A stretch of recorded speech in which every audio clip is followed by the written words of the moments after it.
ఓం మహాగణాధిపతయే నమః. ఓం గురుభ్యో నమః. ఓం శ్రీమాత్రే నమః. ఓం త్రిదేవతాభ్యో నమః. ప్రేక్షకులందరికీ కూడా ఆ లలితాంబిక అమ్మవారి యొక్క అనుగ్రహం పరిపూర్ణంగా కలగాలని కోరుకుంటూ ఈరోజు మనం చెప్పుకోబోయేటువంటి టాపిక్ ఏమిటి అంటే, ఏ గ్రహం అంటే మనకి రవి నుంచి శని వరకు సప్తగ్రహాలు, రాహుకేతువులు ఛాయాగ్రహాలు.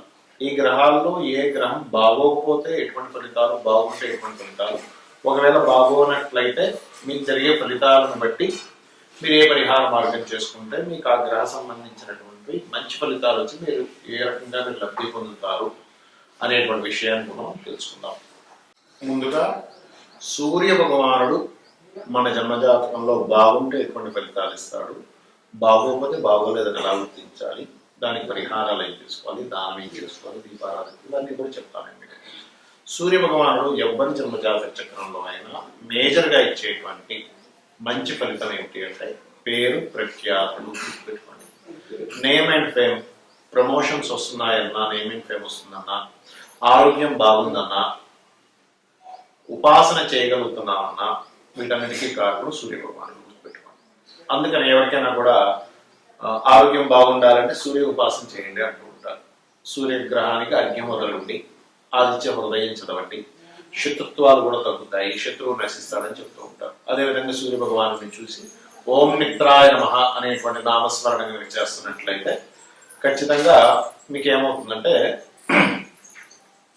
ఏదైతే ఈ శత్రుత్వాలు ఉంటాయో కూడా తగ్గుతాయి. మరి అదే సూర్య భగవానుడు మీ జన్మజాతకంలో బాగోలేడు అంటే ఎలా డిసైడ్ చేయాలి? ఆ సూర్యుడు పాపగ్రహాలతో కలిసి ఉండడం కానీ, పాప కత్తెరలో ఉండడం కానీ, సూర్య రాశిలో అంటే సూర్యుడికి ఉండేటువంటి రాశి ఏ రాశి? సూర్యుడుకున్న రాశి సింహరాశిగా చెప్తూ ఉంటారు. కాబట్టి ఆ రాశిలో ఏదైనా పాపగ్రహాలు ఉంటే దాన్ని మనం పితృదోషంగా చెప్తూ ఉంటాము. అలాగే మరొకటి ఏంటంటే ఇక్కడ చూసుకున్నట్లయితే ఈ సూర్య భగవానుడు బాగోనప్పుడు ఇందాక నేను చెప్పినటువంటి పాజిటివ్ అన్ని కూడా నెగిటివ్ అవుతాయి. అంటే అలాగా మీకు పేరు ప్రఖ్యాతలు రాకపోవడము, ప్రమోషన్స్ రాకపోవడము, ఆరోగ్య సంబంధించిన సమస్యలు మాటిమాటికి రావడము, పుత్ర సంతానం లేకపోవడము, ఇటువంటి ఫలితాలు జరుగుతూ ఉంటాయి. మరి ఇప్పుడు బాగున్నాడు, చక్కగా అనుభవిస్తాం అంటే ఏంటి? కేంద్ర స్థానాల్లో ఉండడం, అంటే ముఖ్యంగా దశమ కేంద్రంలో ఉండడం, లాభ స్థానాల్లో ఉండడం, 3లో కానీ 6లో కానీ ఉండి శుభ సంబంధించినటువంటి పోర్ట్ఫోలియోస్ పొందితే ఇంకా అద్భుతంగా ఉంటుంది సూర్య భగవానుడు ఇచ్చే రిజల్ట్స్. గవర్నమెంట్ జాబ్స్ కూడా పొందుతారు. అంటే మీ జన్మజాతకంలో సన్ యొక్క స్థితి బాగుంది, గవర్నమెంట్ జాబ్స్ కూడా హ్యాపీగా పొందుతారు, అందులో ఎటువంటి సందేహం లేదు. అలా కాకుండా బాగోనప్పుడు జరిగే ఫలితాలు ఏమిటంటే ప్రమోషన్స్ రాకపోవడము, గవర్నమెంట్ జాబ్స్ కోసం కొంతమంది చూడండి లైఫ్ మొత్తం గవర్నమెంట్ జాబ్స్ కోసమే ట్రై చేస్తున్నానండి, కుదరట్లేదు, ప్రమోషన్స్ రావట్లేదండి, సంతానం కలగట్లేదండి, ఎక్కడికి వెళ్ళిన అవమానం జరుగుతుందని చెప్తూ ఉంటారు. అంటే కారణం ఏంటి? మీ జన్మజాతకంలో సూర్య భగవానుడి యొక్క స్థితి బాలేదు. అలాగే లగ్నాన్ని బట్టి, రాశిని బట్టి, అంటే మీకు సూర్యుడు ఉన్న కండిషన్స్ బట్టి కూడా మీకు ఇచ్చే రిజల్ట్స్ పర్టికులర్ గా సూర్య మహాదశ వచ్చినప్పుడు ఇంకా ఎక్కువగా రిజల్ట్స్ చూపిస్తాయి. పాడైనా బాగుండాలి అని గుర్తుపెట్టుకోండి. మరైతే నాకు ఇవేమి తెలియవండి, లేదా నా జన్మజాతకంలో సూర్య భగవానుడు పాడయ్యాడు, నేనేం పరిహారం చేసుకోవాలి అంటే ముఖ్యంగా గుర్తుపెట్టుకోండి. ఉదయం నిద్రలేచిన వెంటనే సూర్యుడిని దండం పెట్టుకోవడం చేయండి, అలవాటుగా పెట్టుకోండి. సూర్య భగవానుడు నమస్కరించుకోవాలి. రెండవది ఏమిటి అంటే గోధుమ రవ్వ ఉంటుంది, గోధుమ రవ్వ తీసుకెళ్ళి గోవులకి తినిపించండి, ముఖ్యంగా ఆదివారాలు. మూడవది స్త్రీ తైల పరమాంసాన్ని త్వజతే అంటారు. అంటే స్త్రీని కలవడము, మధువు, మాంసము, అదేవిధంగా తైలము తలకి 3 రాసుకోవడం ఆదివారాలు చేయకండి. ఎందుకంటే ఆదివారం సూర్యుడి యొక్క రోజు. ఈ రోజు కనుక మీరు వీటికి దూరంగా ఉండగలిగితే, డ్రింకింగ్ హ్యాబిట్స్ ఉన్న వాళ్ళు ఆదివారం చేయకపోవడము, మాంసం తినకపోవడం, ఇట్లాంటి కనుక దూరంగా ఉండగలిగితే ఖచ్చితంగా ఏం జరుగుతుంది అంటే మీకు ఆ సూర్య భగవానుడి యొక్క అనుగ్రహం కలుగుతుంది. అలాగే ఇక్కడ పితృదేవత ఆరాధన ఎక్కువగా చేయండి. నవగ్రహాల్లో సూర్యగ్రహంతో పాటు శని రాహు గ్రహాల దగ్గర కూడా దీపారాధన చేయండి. ఇది ఎన్ని రోజులు చేయాలని అడుగుతుంటాను, నేను ఒకటి చెప్తాను. మీ సమస్య తీరే వరకు చేయండి. ఇప్పుడు మెడికల్ షాప్కి వెళ్తాం, డాక్టర్ దగ్గరికి వెళ్తాం, డాక్టర్ గారు ఏం చేస్తారు? ఇది ఒక 4 రోజులు వాడండి అంటారు. 4 రోజులు వాడాక ఒక కొంచెమే ప్రభావం చూపిస్తుంది అంటే అన్న అడిగితే ఏం చెప్తారు, ఇంకో 4 రోజులు వాడాక టాబ్లెట్స్ అంటారు. ఎందుకు? తగ్గే వరకు మనం టాబ్లెట్స్ ఎలా తీసుకుంటాము, మన సమస్య తీరే వరకు కూడా మనము ఒక కోర్స్ లాగా ఇది రెగ్యులర్గా చేస్తూ ఉండండి. అదేవిధంగా దీనికి కండిషన్స్ చెప్తాను, కండిషన్స్ కూడా చెప్తాను. ఇప్పటి వరకు మనం చెప్పుకున్నటువంటిది ఏదైతే ఉందో దాని పర్టికులర్గా కొన్ని కండిషన్స్ ఉంటాయి. ఏమిటది? కండిషన్ నెంబర్ 1, మీ పర్సనల్ చార్ట్లో లగ్నం నుంచి క్యాల్కులేషన్ చేసి ఆ యొక్క రవి ఒక్కొక్కసారి రవి కావచ్చు, నవగ్రహాలు ఏదైనా కావచ్చు, పొజిషన్స్ బట్టి కూడా మీకు ఫలితాలు అనేటువంటి మారుతుంటాయి. అది ఎలా అంటే మీ జన్మజాతకంలో లగ్నానికి శుభుడా పాప ఎలా ఉన్నారనేటువంటిది. రెండవది ఏమిటంటే ఇప్పటి వరకు మనం చెప్పినటువంటి ఏదైతే పరిహారాలు ఉన్నాయో అందులో మీ యొక్క తత్వం మార్చుకునే పరిహారాలు, మీరు చేసే కర్మలకు సంబంధించినటువంటిది, మీరు చేసేటువంటి దానాలకు సంబంధించినది, జపం సంబంధించినది ఏదైతే ఉన్నాయో ఇవన్నీ కూడా కంటిన్యూస్గా చేయాలి. మార్పు రావాలి అంటే ఏదో ఒక రోజు చేశాము, ఓ వారం రోజులు చేశాము. చాలా మంది చేసే మిస్టేక్ ఏంటంటే ఒక వారం చేశానండి అని వారం 10 రోజులు అవగాహన మానేస్తారు. మళ్ళీ ఒక నెల రోజులకో వారానికో 2 వారాలకో గుర్తు వస్తుంది, 5 వారాలు మనం అనుకున్నాం కదా, మళ్ళీ స్టార్ట్ చేస్తారు.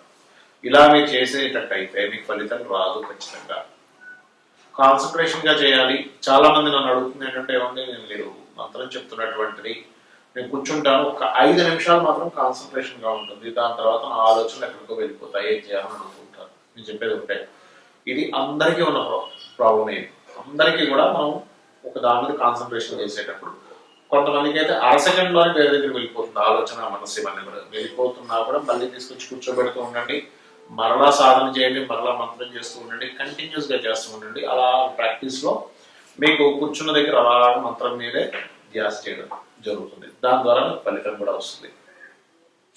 అలాగే మరొకటి ఏమిటంటే ఇక్కడ చాలా మంది అడుగుతున్నటువంటిది ఏంటంటే ఈ కండిషన్స్లో ఏమంటే మా ఇంట్లో ఫలానా వాళ్ళు అంటే ఉంటారు కదా పెద్దవాళ్ళు, ఎవరో ఒకరు గతించడం జరిగింది, ఇప్పుడు ఈ మంత్రము ఈ దానము ఇవి చేయొచ్చా అని అడుగుతూ ఉంటారు.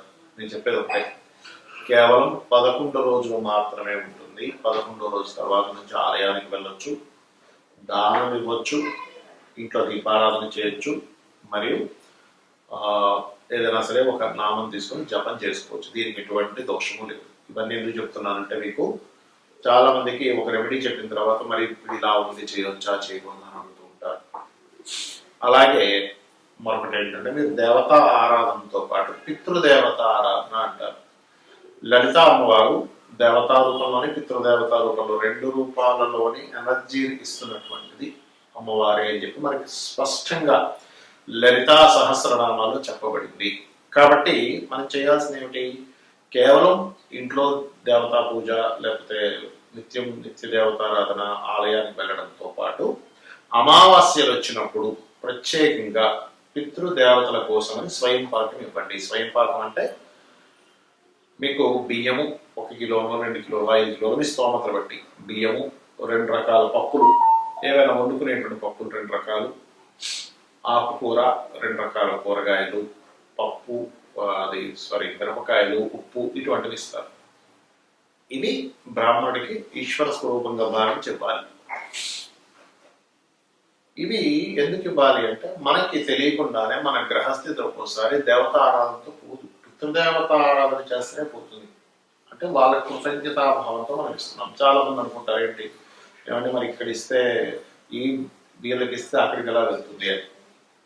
ఇక్కడ మీరు అర్థం చేసుకోండి, ఒక బ్యాంకులో మనం చెక్ వేస్తే ఎక్కడో దేశంలో ఉండేటువంటి వాళ్ళకి డబ్బులు ఇవ్వట్లేదా, అలాగే మనము ఏదైనా సరే ఈ దేవతా శక్తి కానీ పితృదేవతా శక్తి కానీ ఎలా ఉంటుంది అంటే మీకు చాలా స్పష్టంగా చూపిస్తున్నటువంటిది.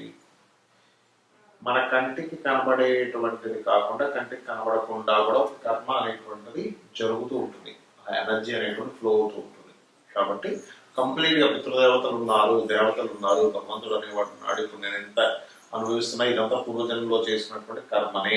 ఇది బాగా అర్థం చేసుకోవాలి. ముఖ్యంగా ఇప్పుడు నేను ఏదైతే అనుభవిస్తున్నానో అది మంచి కావచ్చు చెడు కావచ్చు, ఇదంతా పాస్ట్ లైఫ్లో నేను చేసినటువంటి కర్మ ఇప్పుడు అనుభవిస్తున్నాను. దీన్ని తొలగించుకోవడం కేవలం దేవతారాధన పితృదేవతారాధన ద్వారానే అనుకోవాలి.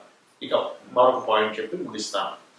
చాలా మంది అంటుంటారు, ఏమండి ఈ దానము ఆలయంలో ఉన్న పురోహితుడికే ఇవ్వాలా, బయట బెగ్గర్స్ ఉంటారు, లేకపోతే ఇంకెవరైనా ఉంటారో వారికి ఇవ్వచ్చు అని అడుగుతూ ఉంటారు. ఒకటే గుర్తుపెట్టుకోండి, శాస్త్రాల్లో దీనులకి అంటే పాపం ఇబ్బంది పడుతున్న వారికి చేయమని చెప్పింది, మీరు గ్రహ సంబంధించిన దానము చేయమని చెప్పింది. అయితే రెండింటికి రిజల్ట్స్ వేరు వేరు ఉంటాయని చెప్పబడింది. ఏమిటది అంటే, మీరు ఒక పురోహితుడికి ఇస్తున్నారు ఆలయంలో, వీరికి ఇచ్చేటువంటి దానం శాస్త్రోక్తంగా ఒక సంకల్పం చదువుకొని ఫలానా గ్రహ దోషము పోవాలి అని దానం ఇస్తున్నారు. అంటే ఏమిటి, మీ యొక్క పాస్ట్ లైఫ్ లో చేసిన కర్మ యొక్క దోషాన్ని ఈ యొక్క పురోహితుడు తొలగించడానికి ఆ దానాన్ని తీసుకుంటున్నాడు. తర్వాత అతను గాయత్రి జపం చేసుకుంటాడు. దాని ద్వారా మీ యొక్క కర్మ చాలా మందికి దగ్ధమయ్యేటువంటి ప్రాసెస్ ఈ దానం. మరి బయట ఇస్తాను చూసారా, బయట ఎవరికైతే మీరు బిచ్చగాళ్ళకు అనుకునే వాళ్ళకి, లేకపోతే ఏమీ లేనటువంటి పేదవారికి మీరు దానం ఇస్తారు. డబ్బులు కానివ్వండి, వస్త్రం కానివ్వండి, అన్నం కానివ్వండి, ఏదైనా సరే మీరు వాళ్ళకు ఉపయోగపడేది ఇస్తున్నారు అనుకోండి. ఇది దేనిగా కన్వర్ట్ అవుతుంది అంటే, మీరు పాస్ట్ లైఫ్లో చేసినటువంటి దోషము తొలగించడానికి అది తోడ్పడదు, ఫ్యూచర్ వాడికి ఉపయోగపడుతుంది. అంటే ఏమిటి, నెక్స్ట్ జన్మకి పుణ్యంగా మారుతుంది. ఇది డొనేట్ చేసేవన్నీ కూడా పుణ్యంగా మారుతాయి. దోషం తీసేసేయడానికి పురోహితుడు ఇచ్చేవన్నీ కూడా పాస్ట్ లైఫ్ లో చేసినటువంటి దాన్ని దోషం తొలగించడానికి ఉపయోగపడతాయి. దీన్ని దృష్టిలో పెట్టుకొని మీరు దానం చేయండి, అనేటువంటి తప్పు లేదు.